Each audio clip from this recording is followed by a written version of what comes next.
Welcome to just Amrita Jesus APC 4:17. కాబట్టి అన్యజనులు నడుచుకున్నట్లు మీరిక మీదట నడుచుకొనవలదని ప్రభువునందు సాక్ష్యమిస్తున్నానని అపోసైడైన పౌలు నాటి ఎఫెసీ సంఘానికి నేటి క్రైస్తవ సమాజానికి గొప్ప హితోపదేశాన్ని తెలియజేయడం జరిగింది. అన్యజనులు అపవాది సంబంధులుగా అంధకారమును జీవిస్తూ ఈ లోక సంబంధమైన ఆచార వ్యవహారాలు నిమగ్నమై ఉన్నారు.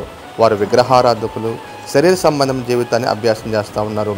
వారు అమావాస్య, పౌర్ణమి లాంటి పండుగలు ఆచరిస్తూ ఉన్నారు.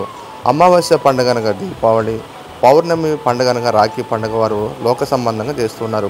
ఈ యొక్క అన్య ఆచారాల ప్రకారం మీరు జీవించవలదని అపోసైడైన పౌలు క్రైస్తవ సమాజాన్ని తెలియజేస్తూ ఉన్నాడు. లేవీకాండం 20:26 మీరు నాకు పరిశుద్ధులై ఉండవలను, యెహోవా నేను పరిశుద్ధుడను, మీరు నా వారై ఉన్నట్లు అన్యజనుల నుండి మిమ్మల్ని వేరుపరుచుతారని గొప్ప మాటను మోషే ద్వారా దేవుడు పలుకుతా ఉన్నాడు. కాబట్టి దేవుడు పరిశుద్ధుడు కాబట్టి మనం కూడా పరిశుద్ధంగానే ఉండాలి. ఆమేన్.